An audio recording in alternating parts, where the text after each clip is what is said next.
Another day, another basketball stories na naman ang pagkukwentuhan natin. At ngayon nga ay pag-uusapan natin ang balitang may pag-asa pa rin nga po ngayong season ang Golden State Warriors. At ang balitang may papapermahin na nga po ngayon ng kontrata, ang Los Angeles Lakers. Unti-unti na nga pong nakakakuha ng momentum ang Golden State Warriors sa pagkakapanalo nga po nila sa kanilang last 3 games. Kaya dahil nga po dyan ay bukas para naman nga po ang pintuan para makaangat pa sila sa itaas ng standings. Bukod rin nga po sa kanilang mga panalo, ay pumababor na rin naman nga po sa kanila ang resulta ng ibang mga laban sa NBA kagaya na lang ng pagkatalo ng Portland Trail Blazers laban sa Dallas Mavericks. Dahil nga po sa nangyaring ito ay bumaba na lang naman nga po sa 0.5 games ang kalamangan sa kanila dito ng ika-8 seed na Portland Trail Blazers.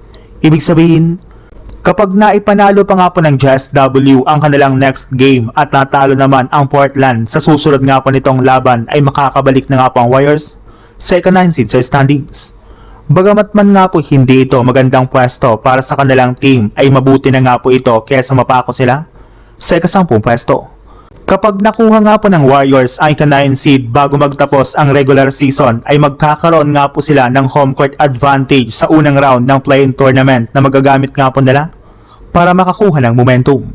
Sa ibang balita naman, naibabalik na nga po ni Austin Reeves ang pagiging consistent sa opensa sa kanilang mga nakalipas na laban. Gayong mas natutulungan na nga po niya ngayon ng mas maayos sina Luka Doncic at LeBron James sa scoring na siyang rason bakit mas nagiging madali na para sa kanilang team na manalo dito. Kaya mas lalo lamang nga pong naniniwala ngayon ang Lakers na si Austin Reeves nga po talaga ang pinakasaktong katandem ni Luka Doncic sa kanilang lineup sa mga susunod na season. At dahil nga po dito ay nakapag-desisyon na nga po ang kanilang front office sa pangunguna ng kanilang general manager na si Rob Pelinka na bigyan at papermahin ng bagong kontrata si Austin Reeves sa darating na offseason. At ayon nga po sa isang insider, posible nga na pong abutin sa $40 to $45 million kada taon ang kontrata na ibibigay nila kay Reeves. Alam naman nga po ninyo na meron na lang naman nga po itong natitirang player option next season na plano nga po nitong hindi kunin.